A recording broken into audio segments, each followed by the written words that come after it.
E eu queria começar a ler com vocês uma passagem muito conhecida, mas sempre atual, em 1 Samuel, no primeiro capítulo. Se vocês puderem abrir aí comigo.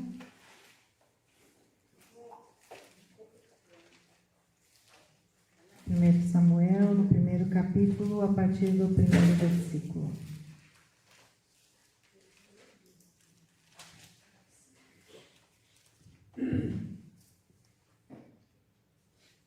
Houve um homem de Ramataim Zufim, da montanha de Efraim, cujo nome era Eucana, filho de Jeroão, filho de Eliú, filho de Tou, filho de um monte de gente. Esse tinha duas mulheres, o nome de uma era Ana, o nome da outra Penina. Penina tinha filhos, porém Ana não tinha filhos. Subia, pois, este homem de sua cidade de ano em ano a adorar e a sacrificar ao Senhor dos exércitos em Siló. E estavam ali os sacerdotes em Siló. E estavam ali os sacerdotes do Senhor, Ofni e Finéias, os dois filhos de Eli. E sucedeu que no dia em que Eucana sacrificava, dava das porções do sacrifício a Penina, sua mulher, e a todos os seus filhos e a todas as suas filhas, porém a Ana dava uma parte excelente, porque ele amava Ana, porém o Senhor lhe tinha cerrado a madre. E a sua competidora excessivamente a irritava para a embravecer, porquanto o Senhor lhe tinha cerrado a madre. E assim o fazia ele de ano em ano, quando ela subia à casa do Senhor. Assim a outra irritava, pelo que chorava e não comia. Então Eucana, seu marido, lhe disse: Ana, por que choras? E por que não comes? E por que está mal o teu coração? Não te sou eu melhor do que 10 filhos? Então Ana se levantou depois de comerem e beberem em Siló. E Eli, o sacerdote, estava sentado numa cadeira junto a um pilar do templo do Senhor. E ela, pois, com amargura de alma, orou ao Senhor e chorou abundantemente. E voltou um voto dizendo: Senhor dos exércitos, se benignamente atentares para a aflição da tua serva, e de mim te lembrares, e da tua serva te não esqueceres, mas a tua serva deres um filho varão, ao Senhor darei por todos os dias da tua vida, e sobre a sua cabeça não passará navalha.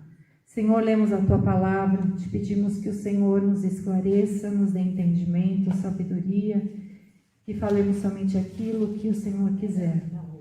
Que seja, Senhor, para esclarecimento das nossas vidas e que seja aquilo que precisamos ouvir e que aprendamos com a Tua palavra mais uma vez nesta manhã.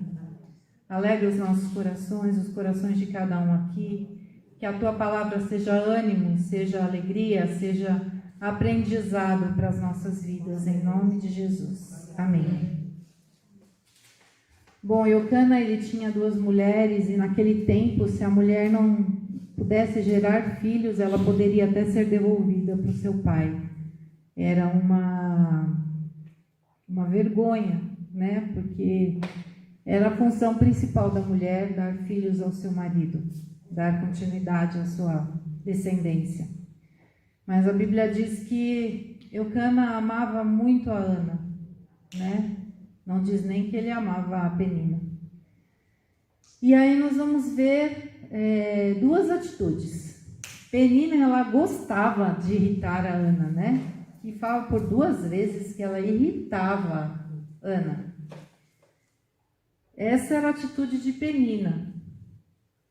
Mas Ana, ela era afetada por isso. Eu sempre vejo, desde adolescente, de criança, quando nós observamos as crianças, né, que as crianças gostam de irritar aquelas que se afetam com essa provocação, né? Aquelas crianças que não se afetam, não tem graça de irritar, não é verdade? Para que eu vou irritar alguém que não está se afetando com isso? Não tem graça. Não tem graça colocar em apelido em quem não liga para o apelido que foi colocado. né? Não faz efeito. Mas Ana se irritava sobremaneira, embora o marido desse porções maiores para ela, ela não comia. E diz aqui a palavra que isso acontecia todo ano. Até que neste ano, narrado aqui, a irritação serviu para alguma coisa. Ana tomou uma atitude. Acho que ali no coração dela, ela falou, chega, né? Cansei disso, eu vou tomar uma atitude, eu vou fazer alguma coisa diferente. Como numa pregação do pastor Paulo, ele falou, como que você quer que as coisas mudem se você não muda a sua atitude, né? A Penina tinha prazer de irritar Ana, isso dava para ela uma satisfação. E naquele ano, Ana tomou uma atitude, ela foi chorar e orar, não diante do marido que não podia fazer nada. Porque a única coisa que o marido disse foi, eu amo você tanto, não é satisfatório, e você não está satisfeita com isso? Não sou eu melhor para você do que 10 filhos? Não, orgulhoso ele, né? Não está bom para você o meu amor? E o marido não podia fazer nada, mas ela foi para aquele que poderia fazer alguma coisa como fez, né? Sabemos que depois ela teve Samuel, deu Samuel para o serviço do Senhor como ela prometeu, e depois ela teve mais filhos. E acabou a irritação, mas aquela Penina serviu para alguma coisa, além de irritar. Foi o pontapé para que Ana fizesse alguma coisa, né? Então vemos duas mulheres aí tomando uma atitude. Penina também não devia ser feliz em saber que, tudo bem, ela tinha um monte de filhos, ela deu continuidade ali para a descendência do marido antes da outra, mas ela não tinha o amor do marido, né? Primeiro, nós como mulheres sabemos que não é legal, né? Ter outra aí no caminho e o tempo todo, né? Porque naquela época poderia ter duas mulheres. E ela estava servindo só para a reprodução, não era por amor, né? Ele teve direito a ter uma outra mulher, porque Ana não lhe dava filhos. Mas isso também não dava direito a ela de fazer o que ela fazia. Não foi uma boa atitude, mas uma atitude que se tornou boa porque provocou uma reação em Ana. E Ana tomou uma atitude. Uma atitude que foi a correta. Não adiantou ela chorar, espernear e ir lá cobrar uma atitude do marido. Ela foi aquele que poderia fazer alguma coisa, que foi Deus. Então a reação dela deste ano narrado foi correta. Foi diante do Senhor. Orou, chorou diante do Senhor. Não adianta nós chorarmos diante de qualquer pessoa. E não está errado chorar. Não está errado ficar triste. Mas vamos diante daquele que pode fazer alguma coisa. Claro, a Bíblia manda nós chorarmos, né? Como a Márcia falou, com os que choram, nos alegrar com os que se alegram. Sim, nós temos amigos para isso. Mas vamos diante daquele que pode fazer alguma coisa, que é Deus, né? Aí passando para um outro exemplo, não muito bom, vamos para Juízes, no capítulo 16. Uma passagem muito conhecida e pouco falada.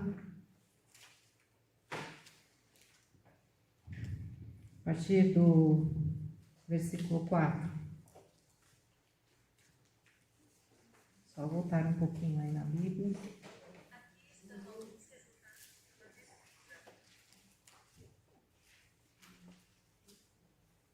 Sobre a vida de Sansão.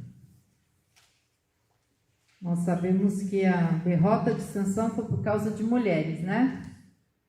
Primeiro ele quis se casar com uma mulher dos filisteus, os pais ficaram tristes, mas ele foi traído por aquela mulher, não aprendeu e se engraçou com Dalila. Então aqui diz que ele, no versículo 4, que ele se afeiçoou por uma mulher do vale de Soreque, cujo nome era Dalila. Então os príncipes dos filisteus subiram a ela e lhe disseram: persuade-o e vê em que consiste a sua grande força e com que poderíamos assenhorar-nos dele e amarrá-lo para assim o afligirmos, e te daremos cada um 1.100 moedas de prata. Disse, pois, Dalila a Sansão: declara-me, peço-te, em que consiste a tua grande força e com que poderia ser amarrado para te poderem afligir? Já começou a perguntar. Sabemos que ela perguntou várias vezes. Sansão mente, ela testa, aí ele acorda e quebra as amarras, quebra tudo que ele fala. E aí, lá no versículo 18. Vendo, pois, Dalila, que já lhe descobrira todo o seu coração, enviou e chamou os príncipes dos filisteus, dizendo: subi esta vez, porque agora me descobriu ele todo o seu coração. E os príncipes dos filisteus subiram a ela e trouxeram o dinheiro na sua mão. Então ela o fez dormir sobre os seus joelhos e chamou um homem, rapou-lhe as 7 tranças do cabelo da sua cabeça e começou a afligi-lo. Retirou-se dele a sua força. E disse ela: os filisteus vêm sobre ti, Sansão. E despertou do seu sono e disse: sairei ainda esta vez como dantes e me livrarei, porque ele não sabia que já o Senhor se tinha retirado dele. Então os filisteus pegaram nele e lhe arrancaram os olhos e fizeram-lhe descer a Gaza e amarraram-lhe com 2 cadeias de bronze e andava ele moendo no cárcere. Ele viu que Dalila, por todas as vezes que ficou chorando lá no pé dele, tinha feito os testes e mesmo assim ele contou a verdade, porque ela foi uma mulher insistente. Ela ficou lá chorando: Sansão, você não me ama. Puxa vida, custa você me contar o seu segredo. Ela foi mandada para fazer isso, né? Descobrir os segredos. Ficou chorando, ficou seduzindo, ficou lá, né? Armando cilada para ele, como diz a Bíblia, né? Do lado das prostitutas, de estilo favo de mel. E aqui a classe representada dos homens. O outro que tinha já foi embora. E sabe que é assim mesmo, né? E ele caiu. Mas Deus já tinha avisado lá atrás para ele, antes dele cair tão profundamente. De uma forma bem clara, para ele tomar cuidado. E ele não tomou. Isso custou a vida dele. Porque nós temos esse poder de persuasão, né? De engodo, de sedução, que pode ser usado para o bem ou para o mal. E aqui ela usou para o mal, e para se enriquecer. Depois ela morreu lá junto com todo mundo no templo. E com Sansão também, né? Quando ele derrubou as colunas. Mas ela usou para o mal. Poderia ter usado toda essa arte dela de sedução, né? Com os lábios também, porque ela ficou enchendo, hein, gente? Lê o capítulo todo. Puxa, Sansão. Olha, nunca me saiu da cabeça um filme que eu assisti dela falando, chorando. Eu não sei se era filme ou se era disquinho, gente. Eu acho que era um disquinho. Agora eu entreguei, né? Toda a idade. Do LP. Ela falando: você não me ama. Sansão, você não vai me contar. Até ele contar. E a voz dele sonolenta falando, porque aqui diz que ele dormiu, acordou, até que cortaram os cabelos dele. Um sono profundo, hein, gente? Do padrão. Boa noite, Sim, Cinderela. O negócio estava ferrado lá. Boa noite, Cinderela. Boa noite, Cinderela da época. Porque ele não podia tomar vinho. Mas ele tomava, ele comeu o mel do leão que ele não podia, que era comida do defunto. Ele não obedecia muito, não. Ele já era desobediente. Enfim, mas o pior defeito dele era a mulher, né? Ele tinha esse grande problema. Mas nós estamos com os homens em pauta, estamos com as mulheres. Mas é bom que aí os homens escutam também.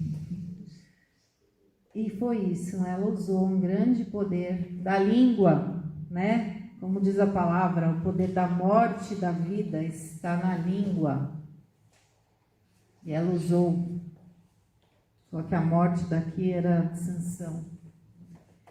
Muito triste aqui o final. O Senhor já tinha se retirado dele. Que triste isso. Você saber que o Senhor se retirou de você. Os seus pecados fazem divisão entre você, entre eu, o nosso Deus.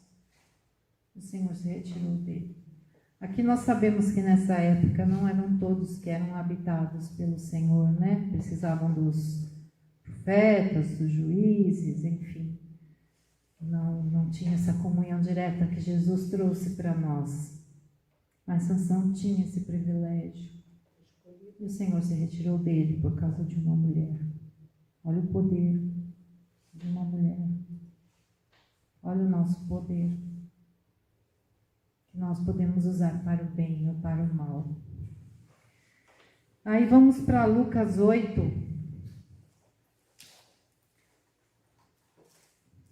Que eu achei, entre aspas, sem querer, né? Porque eu estava orando, pedindo alguns exemplos.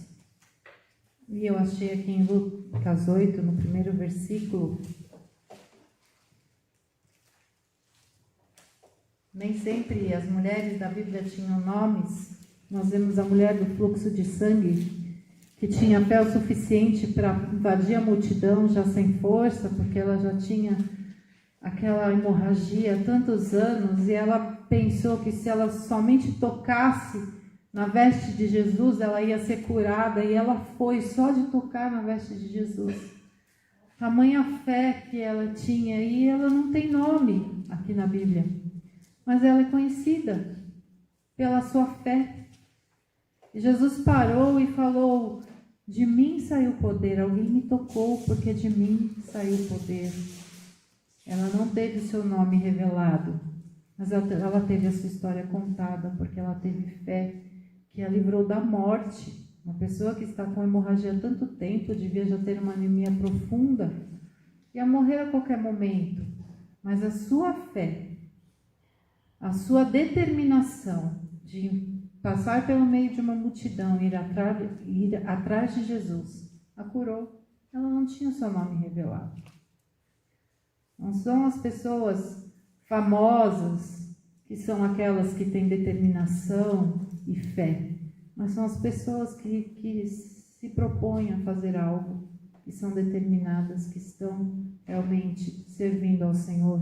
Como diz aqui no capítulo 8 de Lucas, no primeiro versículo: e aconteceu depois disso que andava Jesus, de cidade em cidade, de aldeia em aldeia, pregando e anunciando o evangelho do reino de Deus, e os 12 iam com ele, também algumas mulheres que haviam sido curadas de espíritos malignos e de enfermidades. Maria, chamada Madalena, da qual saíram 7 demônios, Joana, mulher de Cusa, procurador de Herodes, Susana e muitas outras que o serviam com suas fazendas.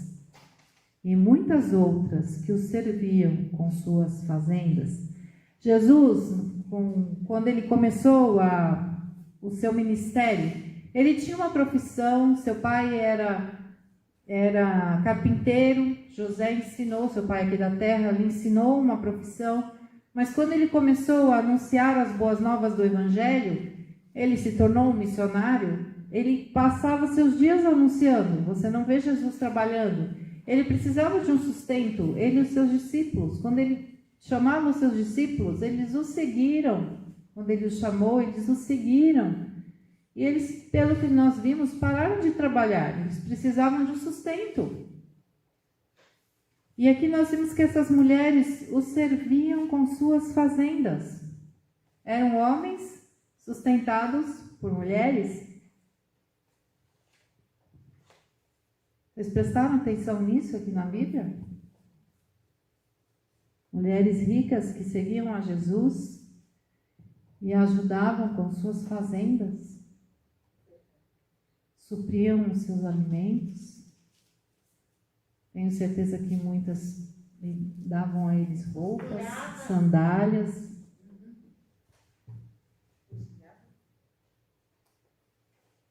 Eram mulheres que nessa época não tinham valor nenhum, mas estavam por trás do ministério de Jesus, mas estavam aqui pregando, falando, mas estavam sustentando, né? Como diz o ditado, o saco vazio não para em pé. Para Jesus multiplicar pão e peixe, uma mãe deu para o seu filho uma comida. Mulheres anônimas, as mulheres.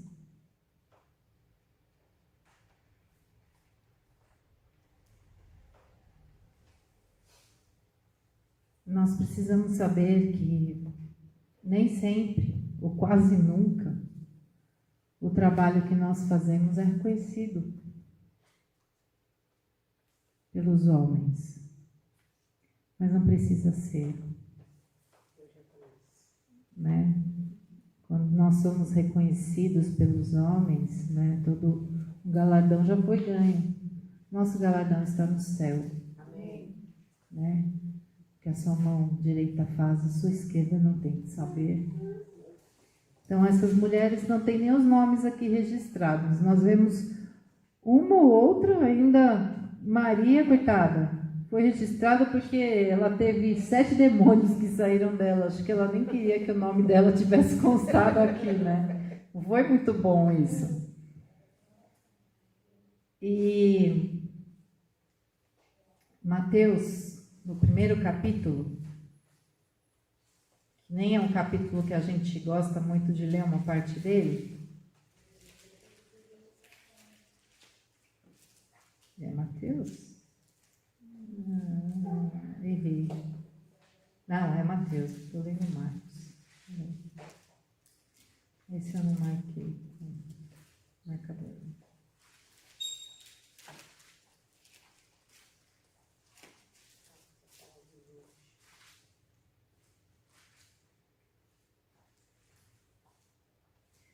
A gente não gosta muito de ler porque é genealogia, né?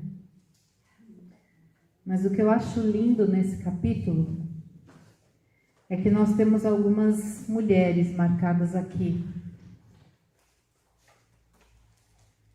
E essas mulheres não são mulheres comuns. Sabe por quê? Se você for lá no versículo 5, diz: Raab gerou a Boaz. Quem foi Raab? Foi a prostituta que ajudou os espias lá em Jericó. E aí fala de Ruth. Ruth era moabita, não era também do povo de Israel. Essas duas estão na genealogia de Jesus. Sabe por quê? Porque Jesus não está preocupado com o seu sobrenome, nem de onde você veio. Ele está preocupado com o seu interior. Amém. E com aquilo que você se propôs a ser. E como nós escutamos nas pregações desses dias agora, quando você aceita Jesus, você aceita o seu DNA. É o DNA de Jesus que tem que estar correndo nas suas veias.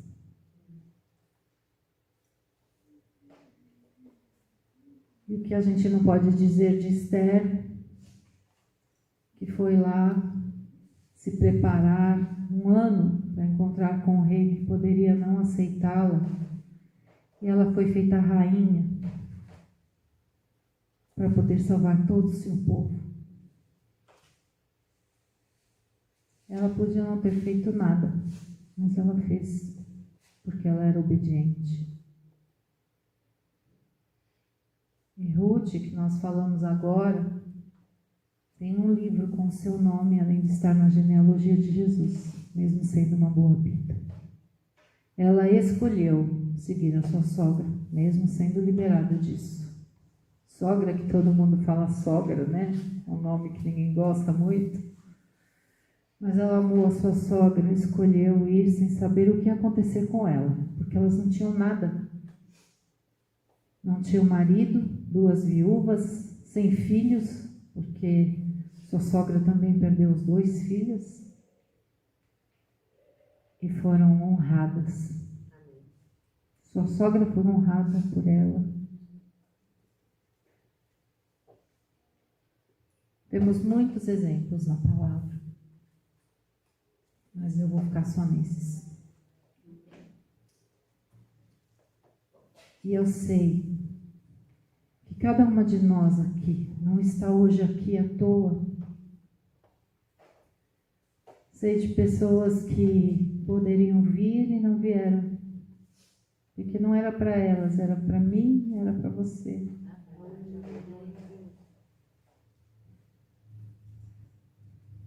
Porque era conosco que o Senhor queria falar. Temos buscado o Senhor nas nossas casas, eu sei, temos buscado o Senhor aqui, temos servido ao Senhor da maneira com que Ele separou para que servíssemos. Não desista, não desanime. Levantes vêm, lutas vêm, todo o tempo, em todo o tempo. Às vezes parece que a gente está no mar, né? Tem uma praia em Porto Seguro, se não me engano, não é à toa. Aquela lá, eu fui quando meus filhos eram pequenos. Quando eu peguei os 2, a sunguinha deles só tinha areia. Aquilo foi um terror para tirar, porque era uma onda atrás da outra, eles gostaram, eles ficaram ali, ó. Eu só não sei como é que eles não comeram areia também. E parece assim, às vezes, a nossa vida. Você se levanta de uma luta e vem outra. Só que é uma onda suave. Não, daquela praia não é não. É um tumulto. Mas